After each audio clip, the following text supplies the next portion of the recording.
Hello and welcome to Whisky Resource. My name is Mark. This is review 147. It is the fifth blind dram in my 18-year-old whiskey showdown. And as ever, I've got my Glencairns here ready to pour. So I'm going to go straight in the box here. Grab a dram.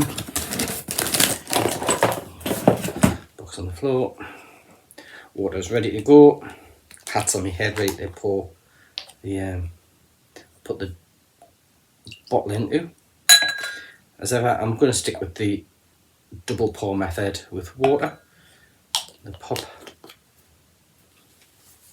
the bottle in the hat, and the hat on the box, and the box on the floor. Right, so water into the blue Glencairn.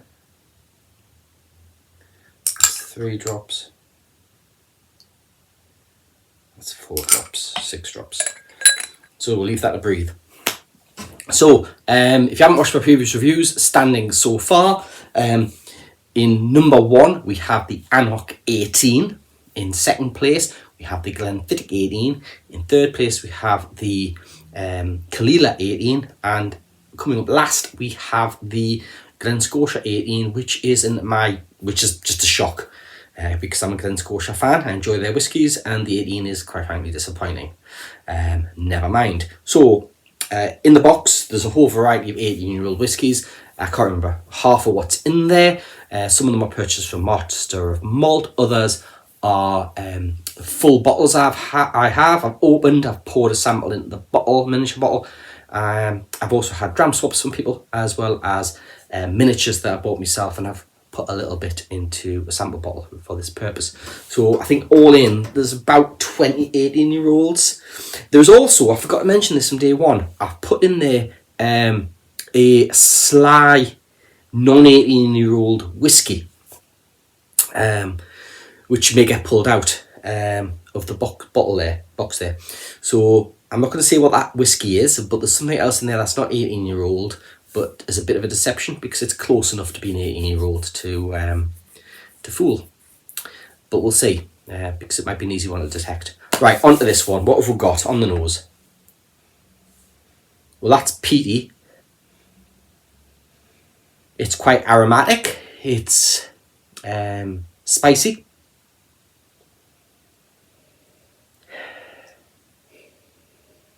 It's got some floral characters to it. The fruit,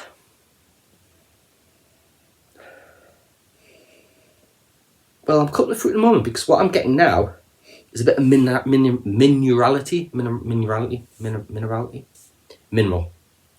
minerals, and a bit of sea spray influence. And with that peat that's in there, that's taking me straight to the Talisker 18. That's what this is doing. It's the fruit is maybe a bit of apple vibe. The spice, pickled ginger is what I'm kind of getting from that. It's definitely the best nose so far, this one. Ooh, I think this has got more to give. Glad I put the water in. On the palate, what do we get?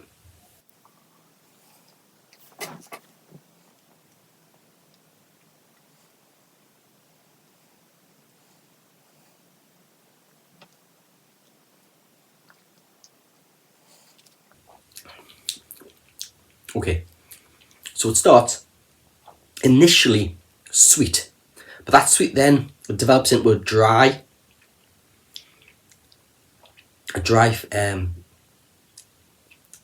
mouth dryingness, but it goes from sweet to a dry profile.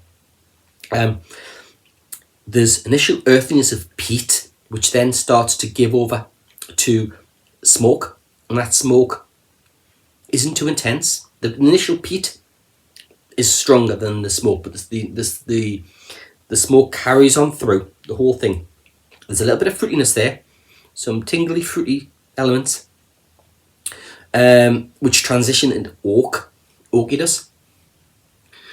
And that oakiness starts to build in spice, and the spice just grows and grows and grows, but it doesn't ever get too intense. It's just there.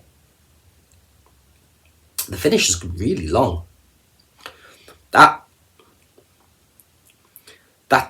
smoky whiff is just keeping going. It's just there constantly with elements of fruitiness. There's some elements of that earthiness is still there,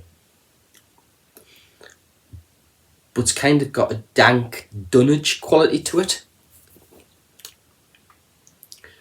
which is suggesting to me that there's some elements of sherry going on in here.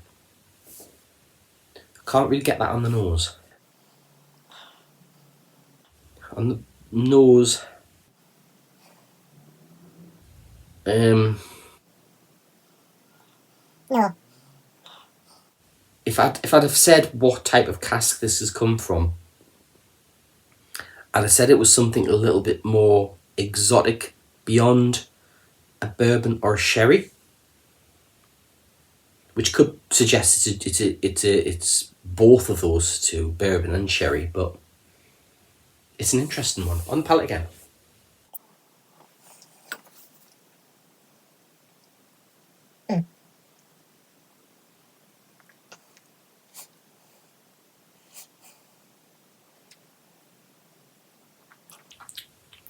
I'm getting some grassy elements.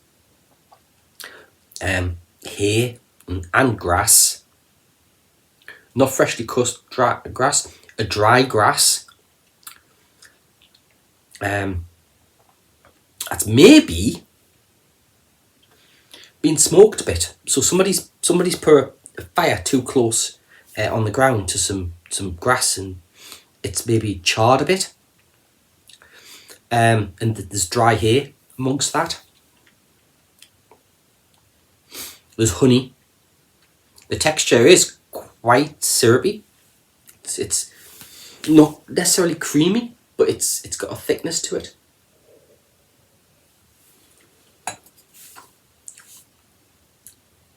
Which suggests this is quite an oily whiskey. In terms of strength, this is sitting at around 46%. My thoughts are this is the Talisker 18. That spice is Talisker. It has to be. You've got some of that sea spray, that maritime salt going on there on the palate. Spicy, salty. Maybe you could say it's a salted peanut.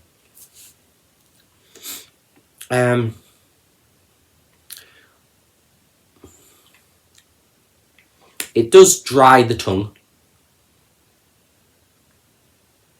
but it makes you salivate as well. Apologies, there's football on TV and I keep looking to see what's going on. I don't think there's much more to say. I think this is Talisker 18. It is really nice. It's certainly top of the leaderboard. How much better than the Anok 18 is this?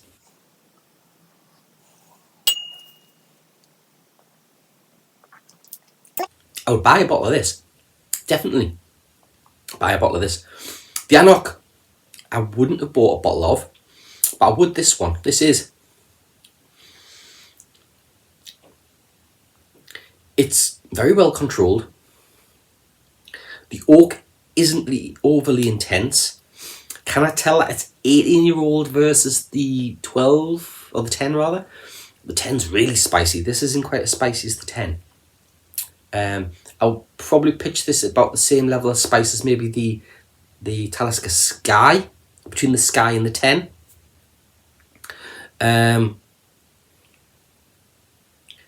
Yeah, Talisker 18. Right, I'm going to go on to the water one, and we'll just see whether there's anything different. This is quite a beast. So that has released more herbaceous, aromatic compounds. It's, again, I'm going to say I'm getting that kind of aniseedy, cardamom. I forgot to mention what that other herb is that's similar to aniseed. But it's not kind of that aromatic spice. I'm getting honey and I'm getting syrup. No, sorry, not syrup. Citrus elements coming through. More of a bourbon quality, so I would say this has had some bourbon cask maturation going on here. It's got that hay, that grassy elements to it as part of that herbaceousness. That's a wonderfully nice nose, that.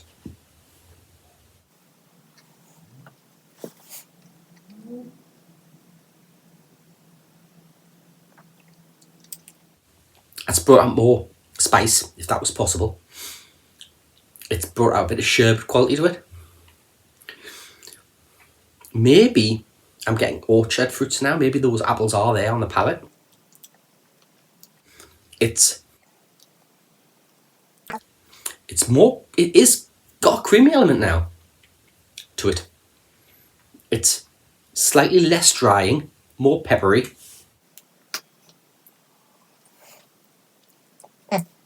That's Talisker 18. That is number 1 on the list in my league table. I would buy a bottle. Talisker 18, unfortunately, is out of stock everywhere. Let's do the reveal. I'm certain that's what this is. It can't be.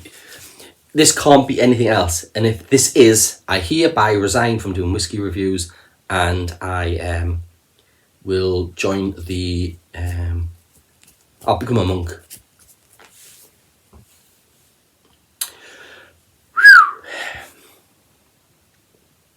Talisker 18. Okay, so that wasn't a particularly hard one to pull off in terms of identifying. How is it compared to the 10? Yeah, it's better than the 10. It is nicer than the 10. I'm just going to quickly look at what casks they use in here. So, Masters of Malt, Talisker 18, out of stock right now, bottled at 45.8% ABV, as is all Taliskers, except for, there's a few I think are slightly stronger, but certainly the core range, standard core range of 45.8. When it was available on Masters of Malt, it was £75.95, which is a damn bargain really for this, as 18-year-olds go. You can pick up a sample of this from Master of Malt for £10.50. That's what I paid for this. I know that seems like a lot for a dram, but I really wanted to try that, given that what I've heard about the price increasing. What did they say? That it's obviously from the Isle of Skye. It is matured for 18 years in ex-bourbon and ex-sherry casks. It's sweet and smoky malt. A must-have for Talisker fan. If you weren't already convinced... God, that smoke's still going on. If you weren't convinced, this fabulous dram picked up World Best Whisky in 2007 in the World Whisky Awards. That doesn't really mean an awful lot. Nose, clean and fresh, mixed fruity sweetness and spicy character. The peat and smoke rise with notes of perfume and thick oak, hints of Calvados and a touch of acidity with ground ginger. I think I mentioned pickled ginger. Touch of acidity. Vinegar? Ground ginger, yeah. And the hints of Calvados. Calvados is an apple brandy. Palate, thick, rich and full-bodied. Notes of spicy, peppery oak, espresso beans. I didn't get that. Wood smoke. A little allspice creeps in. There's a zesty character lurking somewhere. The spice builds and builds and builds with their intent. Long and peppery oak. Yeah, that is a lovely thing. It falls well within my limit of £100 on an individual bottle. So it would be one that I would consider picking up if it stays at the same price. If it goes above 100, I wouldn't buy it. But certainly for the price that it is advertised at there on out of stock Masters of Malt, I'd get a bottle.